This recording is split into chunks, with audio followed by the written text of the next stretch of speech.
Hello again. Welcome back to the Alfa Romeo Owners Club YouTube channel. My name's Nathan. The last time you saw me, I was with the brand new Alfa Romeo Tonale, specifically the Sport Speciale. In this episode, I've got something a little bit different, a little bit more me. This is the Alfa Romeo GT, and it's not just any GT. This one has the 3.2 V6, famously known as the Busso.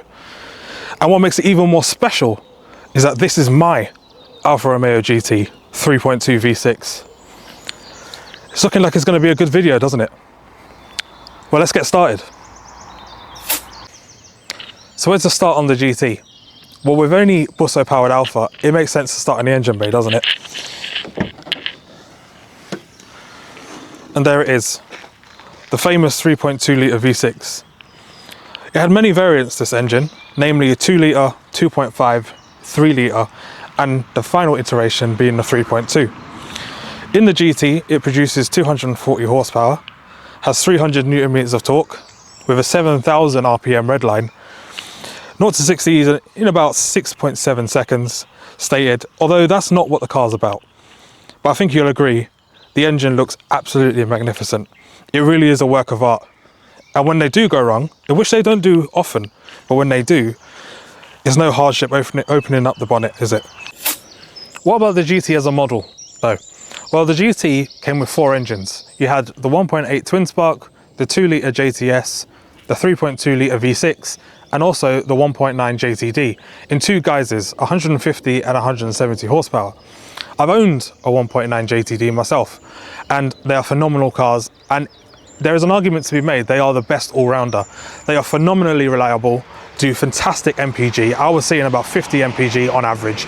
They barely drink any fuel at all, and they are the best package for the GT in my opinion. Namely because you've got the comfort, you've got the practicality, you've got the reliability, you've got the MPG, and they never go wrong. Caveat with that though, make sure that if you have or are thinking about getting a diesel powered GT, that you look at the swell flaps and you also get the EGR maps out. Those are the 2 things that really hamper the reliability of that engine. But if you maintain it, regular oil changes, they are absolutely golden. My personal JTD was on 210,000 miles, which is insane mileage, and it was absolutely mint. It was reliable, turnkey, it would go every single time without a problem.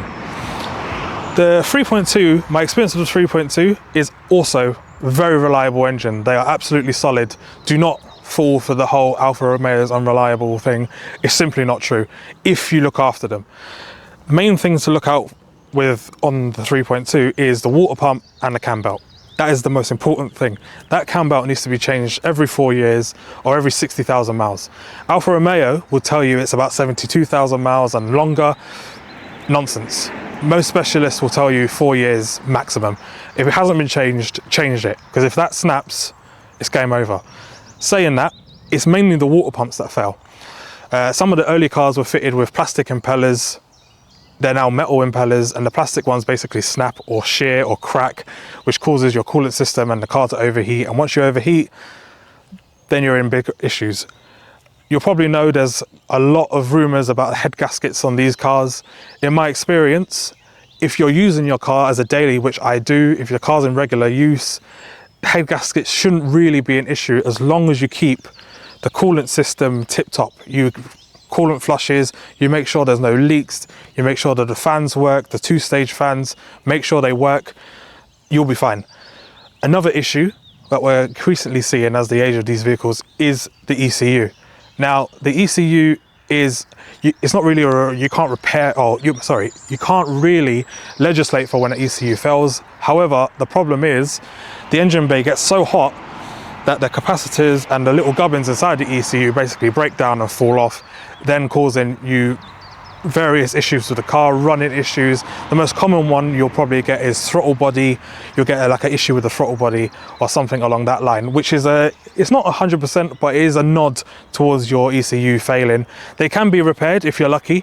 However, if not, they are getting quite pricey at over £1,000 now for a second-hand one, which is quite steep when you think about it. But those are the only real issues. The actual mechanicals of the engine itself are absolutely solid. They will last forever. This car is on 123,000 miles. It's mint. It's been regularly serviced. You know, it's been as well looked after as one of these can be. There's a bit of a thing where people feel like they can't use these cars because they're getting on 20 years old now, but it's nonsense. They're a car. If you look after it, they will look after you. It's just one of those things. Another thing to look out for is coil packs. Now, as we touched on, this engine bay gets extremely hot, and the coil packs really do feel it. With the heat cycles, they do break down, they do eventually fail. Now, the front bank, really easy to change, really easy. It's the rear bank that's a little bit harder to do, a bit more labor, a bit more time, but take it to any well-known Alfa specialist and you'll be fine. But common causes of coil packs failing are misfires, rough running, rough idle, stuff like that. With the 2-litre JTS, the 2-litre JTS, it's a good engine. I've driven a few. They do have their own issues though, mainly with carbon buildup. They do suffer with that a lot. Also, coil packs do go. We're starting to see injectors fail on them a lot, mainly just due to age, really. But they are a good engine. They're a very good engine. They sound great. But my personal favourite over the two would be the 1.8 twin spark. The twin spark engine, compared to the JTS, is down on power. The criticisms of it, you could say that it was a bit too underpowered for the nature of the GT. The GT weighs about 1400 kg. The engine feels just a little bit underpowered. However, having driven one, I can tell you that the twin spark is a fun little engine. It really is a fun little engine. You rev the absolute nuts off it. It barely moves, but the thrill that you get behind in the seat is amazing. They are absolutely, they have so much character that it kind of negates any sort of performance or, you know, any power deficit that they may have over the JTS. So which one is right for you? Well, I can't tell you that, but in my opinion, if you're looking for the best all-rounder, go with the JTD. If you're looking for the ultimate expression of the GT, you have to get the 3.2 V6. But if you can't quite stretch to the 3.2 because the running costs are quite high, namely with fuel costs, then I would say go for a twin spark. That would be my personal advice. However, it's up to you. They're all brilliant, they're all great. Just make sure they've been properly serviced, properly looked after, and you should be fine.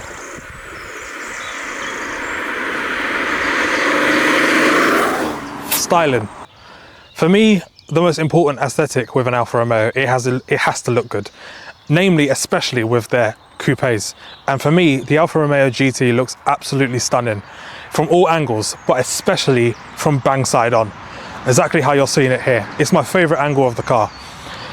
It was made in conjunction with Bertone and Central Stile Alfa Romeo, and the production run ran from 2003 all the way to 2010.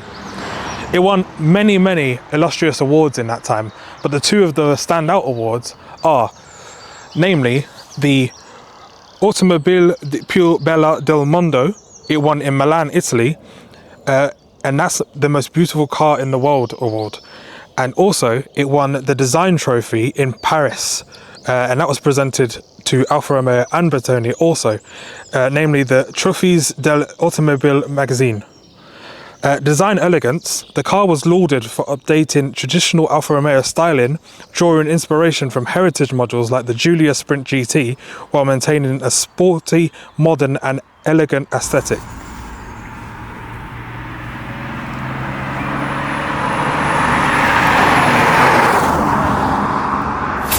So what about suspension, wheels and tyres, that sort of thing? Well, this car and all GTs are fitted with double wishbone suspension on the front. So you've got a top wishbone at the top and the one at the bottom, which is phenomenal in the steering wheel, really aids the handling and gives the Alfa Romeos that characteristic that they're so well known for, of the sharp handling. You know, that driver's feel is what you want. This car is also fitted with the upgraded 330mm Brembo calipers at the front. Earlier cars were fitted with 305s, but it is quite a common upgrade now to fit 330s onto them. Tremendous braking power, really excellent caliper, really good brake design, stops you when you want to, really easy to modulate. They're brilliant. The car's also fitted with 18-inch jet fin alloys, many different styles of alloys with the GT, to name a few. Jet fins, you've got the black line alloys and the clover leafs, which look absolutely stunning in my opinion. Also, rubber's always a contentious one, isn't it? The comment section will probably be up in arms at the moment with what kind of rubber you fit on these. My personal preference is always go for premium rubber, always. So I've fitted Goodyear Eagle F1 6s, the brilliant tyre in the wet and the dry. I've tried to experiment with different tyres, cheaper tyres, but in my opinion, the GT needs premium rubber to operate at its best. This car is also fitted with a Q2 diff, which also massively helps the traction out of corners and makes the overall driving experience just a lot better, really. The car grips better, it wants to turn in more eagerly. It's a phenomenal upgrade, and if you've got a 6-speed GT, so the diesel or a V6, it's a well worth upgrade. It will transform the car 100%. What things to look out for then? Well, suspension. Suspension is key on these cars, and unfortunately they are made of chocolate material. The top wishbones like to go for fun. They are practically a service requirement, so every 2 years really your top wishbones you might want to think about doing. Bottom ones, they last a lot longer, but again, they're sort of not really made out of the most sturdy material for the car, especially with the current state of the UK roads. Drop links, they also fail, so you'll get a knock-in going over bumps. Another common one is anti-roll bar bushes. The front anti-roll bar bushes, they are known for going. What I've done on this particular car is upgrade them to power flex bushes, so hopefully they should last a lot longer. But a telltale sign of that is if you have replaced your drop links and your upper wishbone and there is no physical play, if you are going over a rough terrain and you do hear a clonking noise, or you're going side to side and you can feel a clonking noise, and you'll feel it right by the pedals, sort of near the bulkhead, it's a strong indicator that your anti-roll bar bushes are going.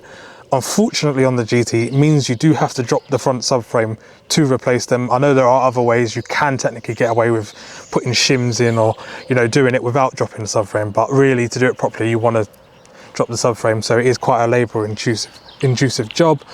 But apart from that, really they're absolutely fine. They feel brilliant, they look brilliant. The stance of them, again, shocks and springs. There are so many different styles nowadays. You can go for KWs, you can go for Bilstein shocks. This car's just sat on the factory TRW shocks, and for me it works. It's not too crashy, it's not too bumpy. The ride is a little bit of a contentious thing with the GT. It's quite hard to get right. They do feel quite, on unbroken, uneven roads, they do feel quite crashy and bashy, and it's just one of those things. You can apply, sort of like KW coilovers and stuff, but really, for me personally, the best sort of setup is the factory setup. I just get on with it more of the time. I have driven a car with coilovers and it does transform it, but for me, on the road, standard is best. So what about the interior of the Alfa Romeo GT? Well, quite frankly, it's my favourite place on earth. I love spending time in this car. It is so comfortable.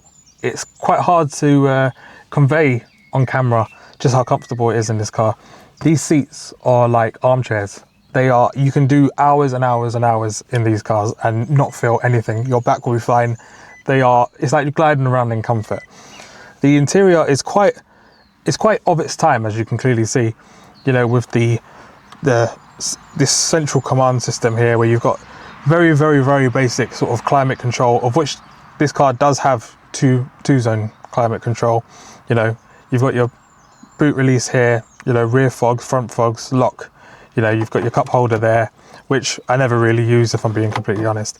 The stereo system is actually pretty good on most of the higher models, so especially on the later models. So your black lines, your clover leafs, the V6s, they all come with Bose sound system as standard. You can fit also Bluetooth to the standard head unit if you so wish. That's what I've decided to do, as I quite like the OEM look. Well, you can fit a double din in here. I've seen a lot of people do that as well. Air conditioning is good. Remember, it is of its time. It's kind of like an asthmatic breathing on you, but at least it works. And in the height of summer, trust me, you're going to want it to work. Everything's so nice in here, you know, the leather on the doors, you know, the leather on the seats, everything's worn incredibly well. When you consider this car is nigh on 20 years old, you know, it's done 123,000 miles, it doesn't look it in here. And Alfas of their period, they really do stand the test of time in that department.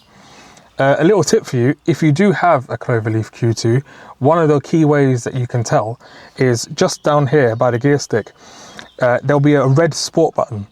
So if your button here is red, congratulations, you've got a 170 Q2 Cloverleaf. And what essentially that sports button does is essentially it sharpens up the throttle response. So it gives you a quicker throttle response, and it is noticeable. It's not just a gimmick, you do notice it, and it sort of turns on the fun a bit in them. I absolutely love it in here. It's my favorite place to be. All the little sort of accents as well, like the fact that it says Benzina instead of petrol on the dashboard display. Everything is just quintessentially Italian, and I love that about it. It's a fantastic place to be. Interior color options, there was a few. So as you can see here, we've got the black leather interior with the blue stitching, which marks it as a V6. Also, you can get a red leather interior, you can get a tan interior, you can also get a blue interior, which is incredibly rare. And even rarer than that is an Alcantara interior, which looks absolutely stunning. All of them look amazing on a GT, to be honest. My personal favorite is tan, but trying to find a tan one is quite difficult. Space in here for a coupe is remarkably good. The rear seats, so much legroom, so much headspace. You can actually fit adults in the back of this. Now ask a Brera owner if they can fit adults in the back of their car. I think they'll tell you that they probably can't. Boot space as well, phenomenal. Just ergonomically, everything is right about the GT. They've really thought about it. Essentially, it'll be familiar to you, the interior of this car. It's pretty much 147. People say it's sort of like a 147 parts bin, which, you know, is good and bad, you know, but the 147 doesn't have this little column here, especially with the GT logo on this sort of little ashtray cover, just like that. In the 147, that's completely bare, so you don't get that. But there are nice little touches in here just to make the GT feel a bit more special than its cousins.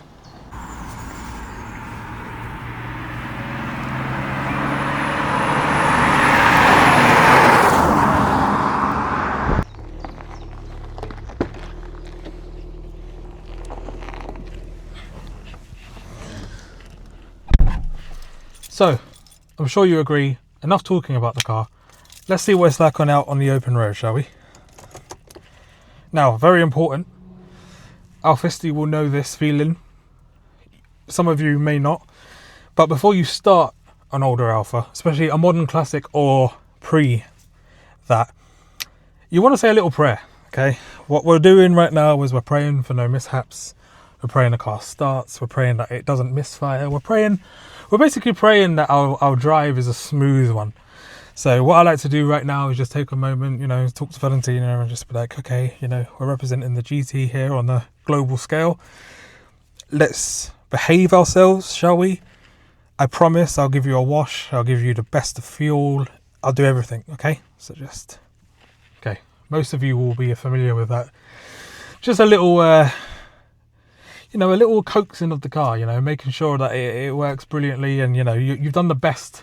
So you've put your best foot forward. I think that's very important with these sort of cars, because they're not just cars, you know, these are not just machines. These are beings, you know, these are beings, and they have feelings and they have emotions. So let's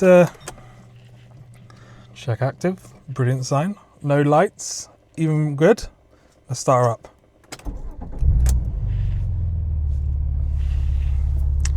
Never in any doubt, was it?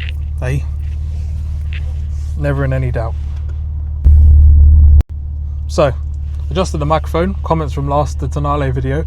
Thanks to whoever pointed that out, to put it on the seatbelt and not on me so it doesn't rustle. Great tip. I'm learning as I go. I promise you. Right. If you're ready, I'm ready. Let's go. Let's see what the GT is all about, shall we? It does sound utterly glorious, although the exit of this car park is not glorious. It is somewhat tricky.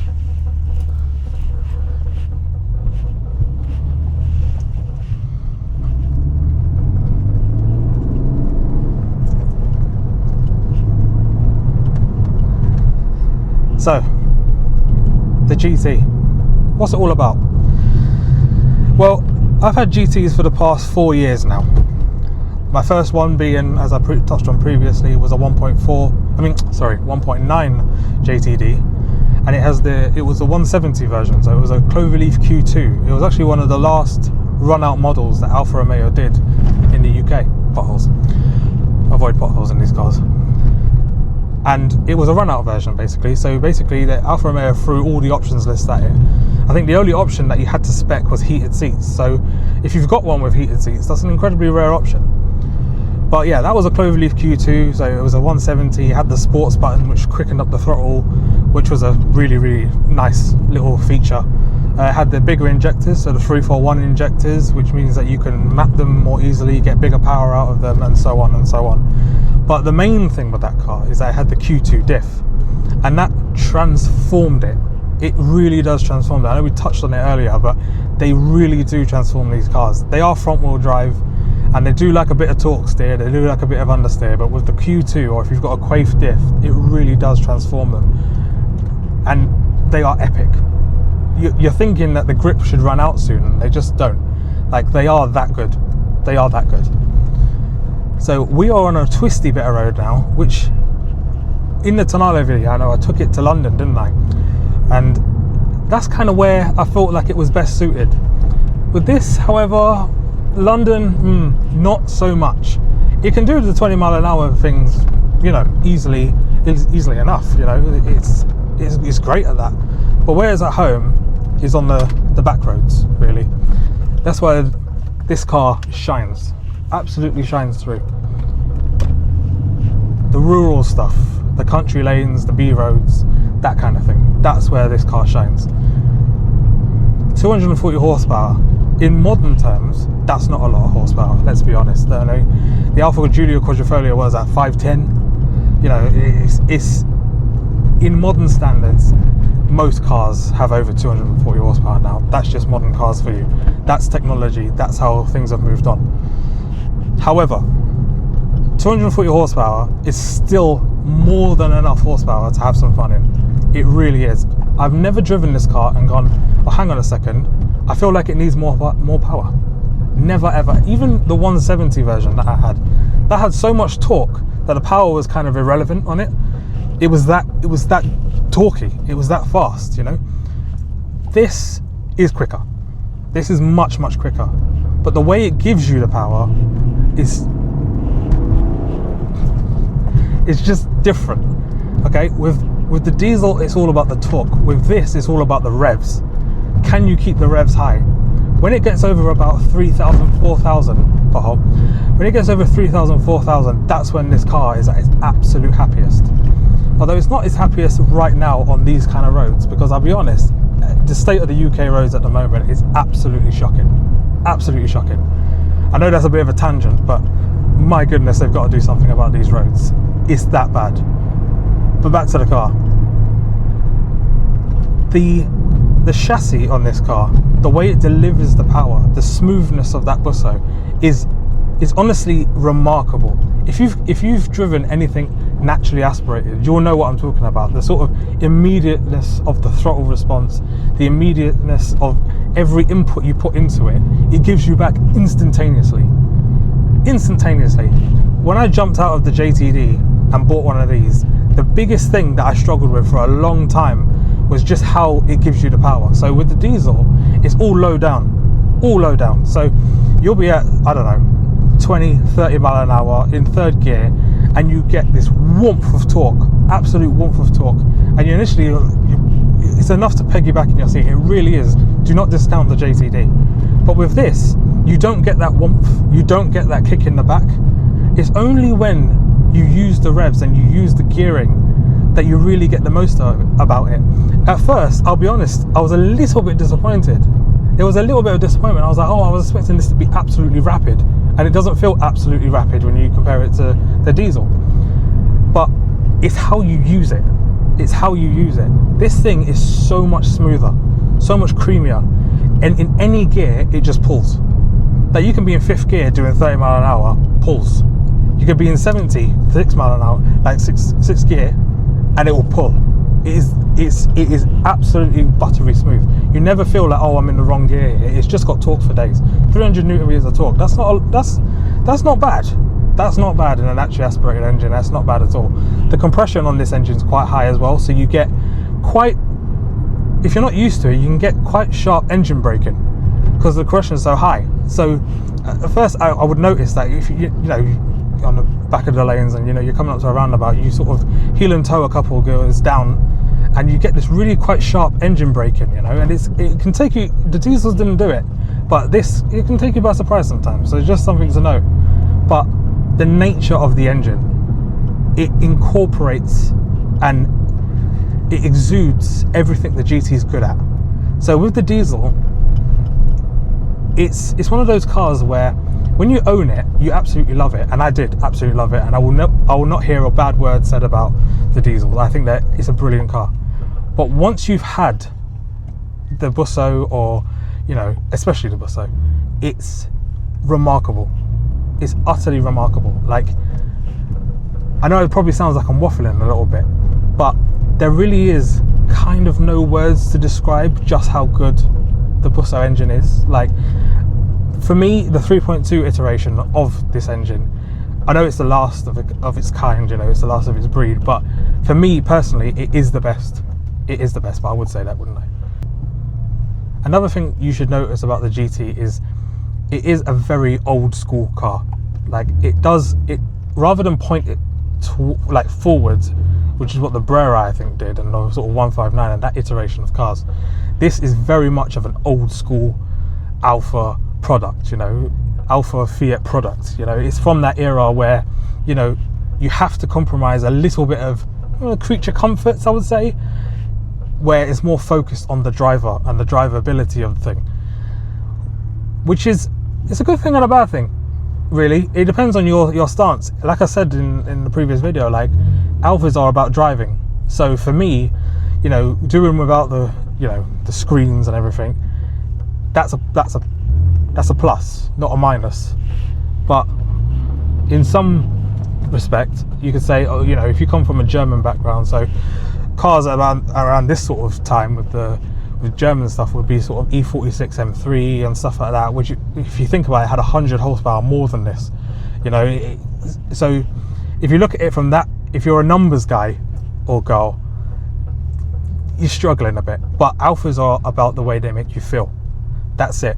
This is not a clinical machine. This is not like a German sort of car where everything it does is it tries to do it to its best of ability. The drive of the Alfa is the main thing, and this era of Alfa Romeo for me is hands down the best. You have the 147 GTA, 156 Sport Wagon, and obviously the GTA versions of that. Then you have this, in my opinion, the greatest Alfa of all time. This is, I know that probably sounds like a bonkers thing to say, considering they made cars like the 8C, the 4C, all these sort of amazing cars. But for me, the GT has always been the car that I've wanted. I've always wanted one, and this is my dream car. So for me to own this thing, I feel like it's a bit of an honour to own it, really. I never thought I'd be able to, but it's an absolutely glorious thing. It's phenomenal. So the GTAs then, what makes this different to a GTA? Well, the 147 and 156 GTAs all had the same engine, the 3.2 V6, but they produced 250 horsepower, and the GTs obviously produced 240. Now, is there anything in the hardware of the engine that gives you the extra 10 horsepower? No, not really. They're exactly identical in every single way. It's more the ECU and the way the ECUs are mapped. That's that gives you the main difference. However, I'll let you into a little secret. This particular GT is a 57 plate. I know you're probably thinking those Alfaristi upon you. 57 plate GT. Really? Yes, really. So there's a story, and listen, I'm just relaying the story to you. Whether it's true or not, I don't know, okay? But I believe it is true, and I'm just telling you the story. The story is that the GT and the Brera did share showroom space. They did, believe it or not. And Alfa Romeo were kind of so focused on the Brera that they actually forgot to fulfill all the orders for the GTs that they had. So there was a sort of mad panic, and it was like, oh gosh, you know, we have people waiting for GTs, what are we going to do? You know, the Bro is in production, that's what we're focused on. So Alfa Romeo essentially threw all the last of the production cars together. So the engine, the ECU in this is a 250 horsepower GTA engine, ECU, everything is the same as the GTA, absolutely everything. Anti-roll bars, everything's the same. However, to keep the GTA boys happy and GTA boys and girls happy, they couldn't tell us that. So if you were to dyno this car, chances are, when it was new, it would have made 250 horsepower. Exactly the same as the GTA. So in essence, what you've kind of got is a GT GTA. Now, I do strongly believe that if Alfa Romeo had called this the GT GTA, they'd be worth twice as much as what they are now.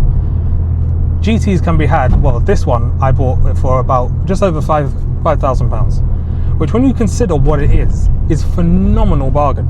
It's an absolute bargain. Now, it did need a bit of work, and we'll talk about that later on. But when you actually think about it, that's a bargain. Because a 147 or 156 GTA, you're talking double that. It's a good 10 grand, 11 grand car, you know, just because it has the GTA badge. So, you know, if they'd have called it the GTA, who knows where the prices would be. But they, even for Alfa Romeo, I don't think calling something the GTA would have made much sense. You know, just my opinion. As we're driving along at a steady sort of 40 mile an hour, one thing I would mention is if you are looking at getting a GT or any older Alfa for that example, so 147, 156, that kind of iteration of car, you do want to watch out for a few things, okay? So the GT, I'll talk about now. So really common weak spots for the GT are rear shock absorbers.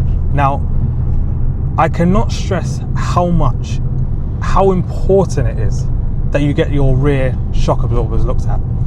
So, and you're probably thinking, well, why would I get my rear shock absorbers looked at? You know, if it's past the MOT and it's not an advisory on an MOT, why would I need to check it?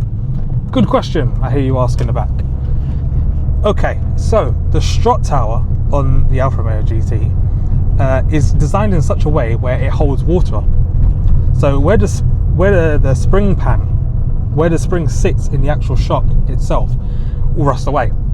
So, and you won't be able to see it, you won't be able to notice it until, unfortunately, the spring pan gives way and the spring ends up pinging into your tyre. And trust me on this, it is not a nice experience. If it happens at 5 or 10 mile an hour, it's an inconvenience to say the least, because you've got your collapsed suspension, your tyres probably exploded, and you're stranded. If it happens at 70 mile an hour, yeah, that's not good. It's not good, is it? So please, if you are going to look at one of these cars, please make sure that the rear shocks are in good order. Make sure they've been replaced in the last 3 to 4 years, and you've not got that peace of mind then. So another thing, we've talked about rear shocks. What else should we talk about? Well, with a GT, as with any Alfa really, but especially with the GT, getting a proper setup is critical to how they drive. And the most important thing you can do in that department is to get a four-wheel alignment. But only get a four-wheel alignment from a specialist, a proper Alfa specialist. To name just a few, Auto Alfa in Basildon, Autolusso Bournemouth, Alfa Workshop, for example, they have the proper schematics of how these cars are supposed to be set up from factory. And if you want to get more out of them, so if you want to set up for sort of B-road blast, for example, which is what this one's set up for, they know how to do that. You know, they've got the four-wheel alignment, which is set for these cars. But my car's been set up slightly different. So my car's had a string alignment done, which is sort of like the old school way of doing it. So you know the old school race cars of the 70s and 80s, that's what they would have done, the string alignment. So we've set my rear wheels to sort of toe in a bit, so it helps the car sort of tuck into bends, which is what I wanted, you know, and they tailor it around you, you know. So what are your specific requirements for the car? What do you want it to feel like? Just remember though, this is a GT car. It is the Alfa Romeo GT, okay? It's not It's not a 4C, it's not a Lotus Elise, okay? A lot of people will see it's a two-door coupe and they'll go, oh, it must be, you know, it must be a sports car. You know, it's not that. This car is meant to cross continents. That's what it's for. You know, so if you go into it with that in mind, I think you'll be a lot happier with where the car ends up. You know, this car is an absolute hoon on a B road, and I wouldn't want to be in anything else. To say it's hot hatch-esque is not an understatement, okay? This thing handles like it's on rails. However, bear in mind of what it's actually supposed to be and what it's supposed to do. It's supposed to cross continents. It's supposed to be a comfortable GT car. It's supposed to be slightly more comfortable, slightly more cosseting than your 156 GTA. It's supposed to be sort of like a happy medium, okay? Like, you can set these up and you can drop them on coilovers like we spoke about earlier, and it does transform them, and they do become a lot more sort of track ready, race ready, you know. But as we're going through a couple of bends here and these tight sort of bends, does it feel bad? No, not at all. Like, and this is not set up for track. This is set up to be a comfortable daily, which is what this is. This is my daily car. I use it all the time. You know, snow, rain, you name it, this car gets used, you know. I don't believe in sort of keeping cars in garages. I'm just not that way inclined, you know. I believe that all cars should be used as much as you can possibly use them. And Alfas, especially Alfas of this era, respond extremely well to being used. They really enjoy being used. If you lay them up, you know, for months and months on end, you know, and you don't use them, and maybe you take it out the odd day, you know, they don't like that. They don't like being laid up, you know. Parts perish, rubber perishes, you know. You might get electrical gremlins, you know, battery starts to deplete. Of course, you can put it on trickle charger, but the cars just don't like it. They don't respond very well to being laid up. So if you're gonna buy an Alfa of this era, you know, use it. You know, that's what they're for. These cars are epic to use every day. I'll die on this hill. You can use a Busso every day. With today's fuel prices, though, you know, with today's fuel prices, that is a little bit of a touchy issue. I mean, the way this thing drinks fuel is quite remarkable. Actually, it's quite remarkable. Now, you have to remember, like, I'm used to a GTD which used to average about 45 to 50 mpg on average. Like, it would do mega miles and I would never see petrol stations. I am now on first name terms with my local Shell garage. I know all of the staff by name. They know me very well. They know the car very well. You don't pass as many as you would like. You really don't pass as many fuel stations as you would like. I think on a run, the most I've got out of this is about 27, 28 mpg on a run, and that was going to South Wales. That's, you know, South Wales and back for me is about just over 500 miles, so not bad. But if you're driving it around town, you'll be lucky to see over 22. And if you're having fun, and if you have one of these things, trust me, you will be having fun. Expect to see more sort of mid-teens, 15, 16 mpg at a push. Yeah, your fuel doesn't get you very far, but as everyone that owns a Busso will know, it's not about that. It's about smiles per miles, isn't it? That's what it's about, smiles per miles. And in that respect, this car is utterly unbeatable. It's utterly unbeatable. You can't beat it. Don't even try. So in terms of numbers then, the GT actually didn't do too bad during its production. Just over 88,000 was sold during the period of 2003 to 2010, which isn't bad.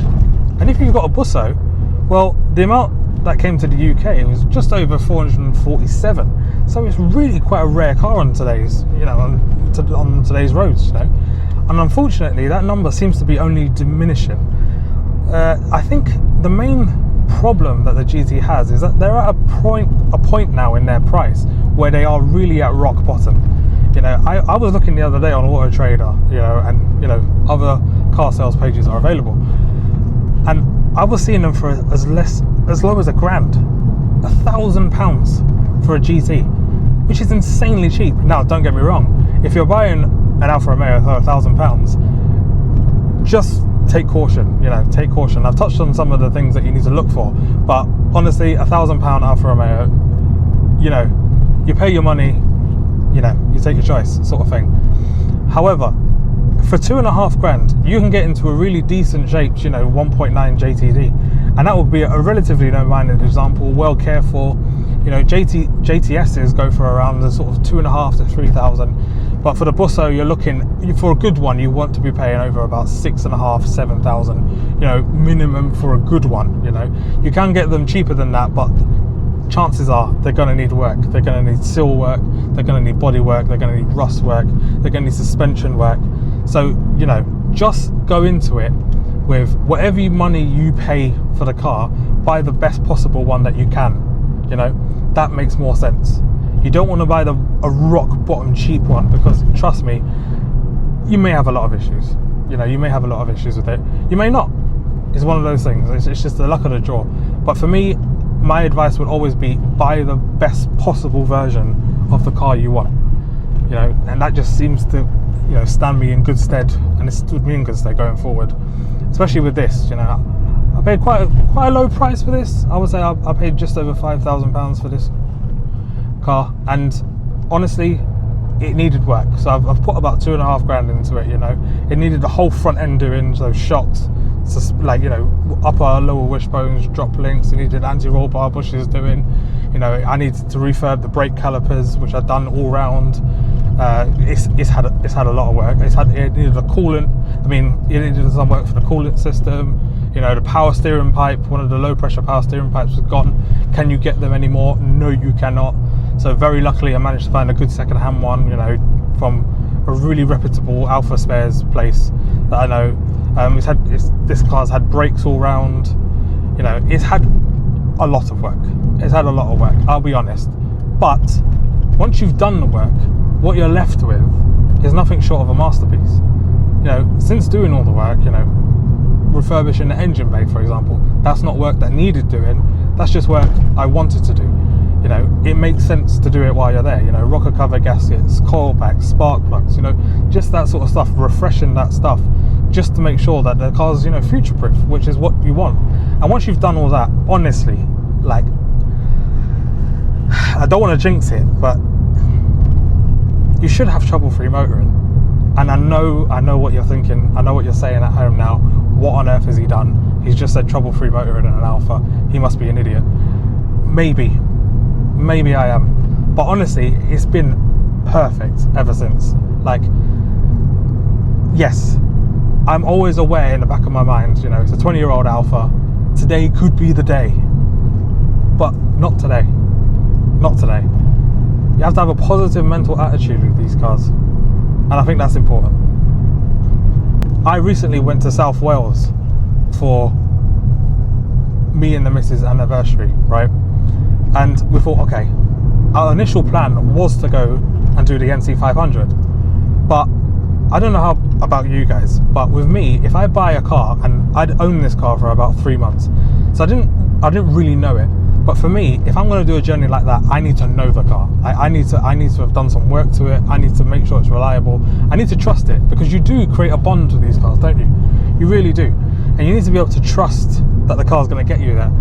But I just wasn't feeling it. I just didn't feel like it would make it, you know, over 1,000 miles, you know, nearly 1,500 miles there and back, you know, to the top of Scotland and back. So I thought, you know what, we'll go South Wales, you know, we'll do a nice little drive there. We'll have a nice getaway. Anyway.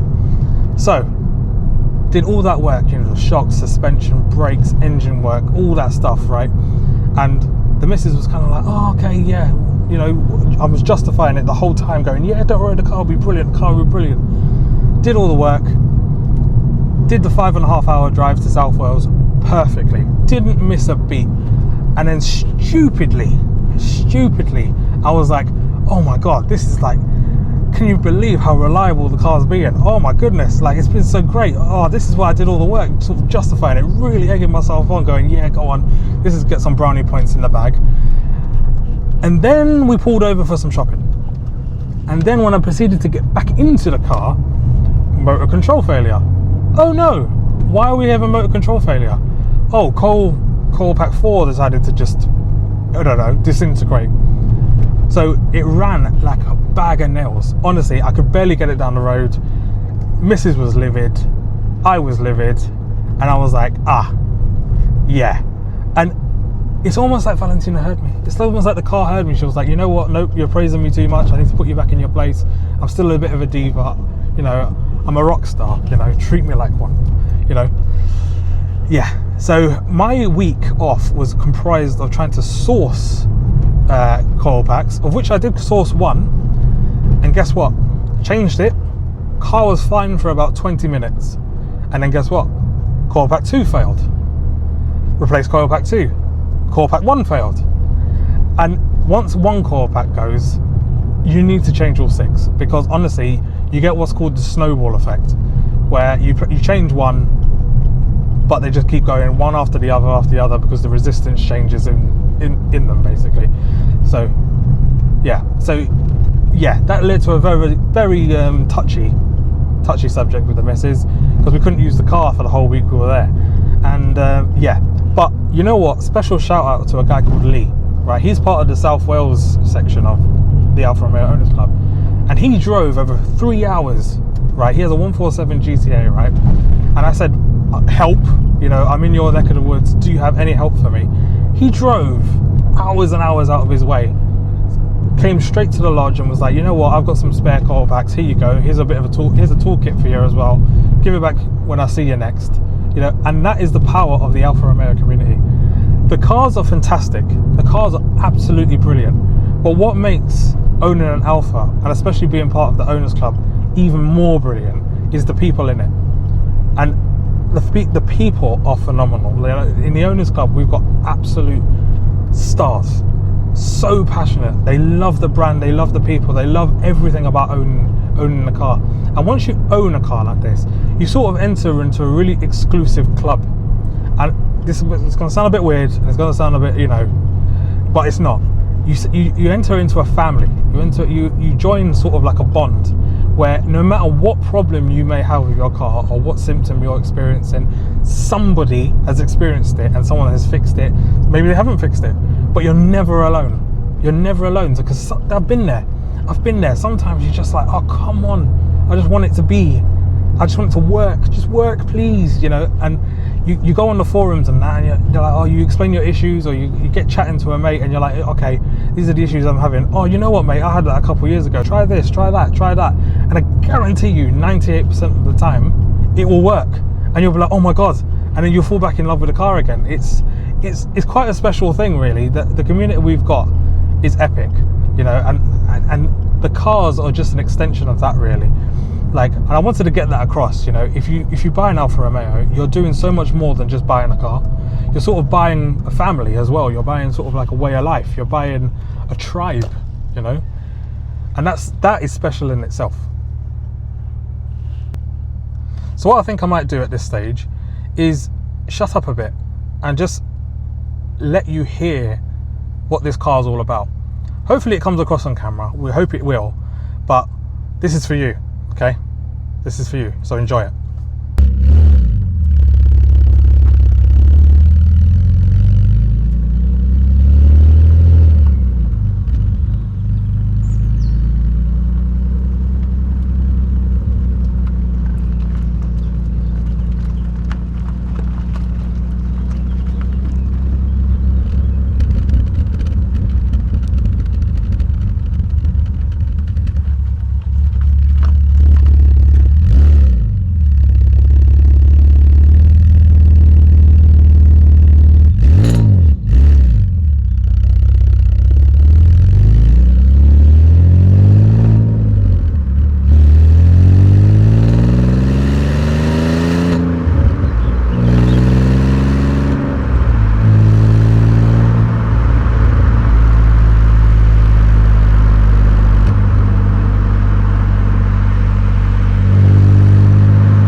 hope that you enjoyed that little soundbite. We definitely enjoyed making it, that's for sure. So what I think I'm going to do now is hand over to future Nathan for a bit of a roundup on the Alfa Romeo GT. And should you buy one? Well, I think I know what he's going to say, but let's find out, shall we? I'll see you in a bit. So, the Alfa Romeo GT, what do you think of it? Do you like it? Would you buy one? Let me know in the comment section down below. My personal opinion, being GT registrar for AROC, it kind of affirms some sort of biases that I might have towards the car. And you're right, I do have those biases. I think it's absolutely amazing car. But this is the last home of the famous, legendary Busso engine.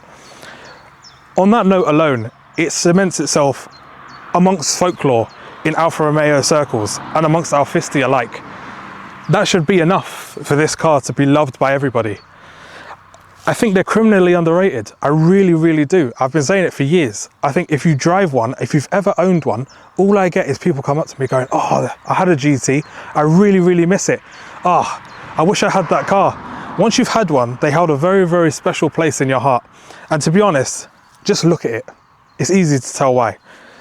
For me, it's the best Alfa Romeo ever made. Yes, I'm biased. Of course I'm going to say that. But I really do believe it. I think this is the pinnacle. It does everything well. Comfort, style, practicality, power, handling, you name it, it's got it. Maybe not MPG, especially if you have the 3.2, but glossing over that aside.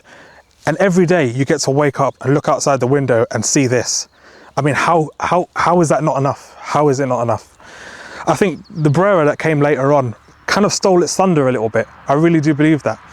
And with the amount that's on the road now, who knows when the next time you're going to see one. If you own one, you're part of a very, very select group of people. You know, you're very, very privileged and you should enjoy that. You should embrace it. Use them as much as possible. They deserve to be used.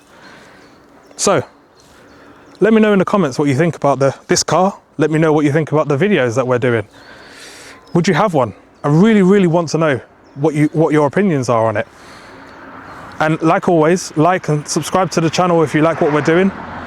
Feel free to look at any future AROC events that are coming up. Spring Alpha Day is the next one. We've got so many events this year planned. The Owners Club have gone above and beyond planning all the events this year. Really, really good ones. If you love all things Alfa Romeo, all things Italian, make sure you check it out on the AROC website, which we'll link in the description down below. But for now, and from Valentina, we'll see you next time. Take care of yourselves. Bye.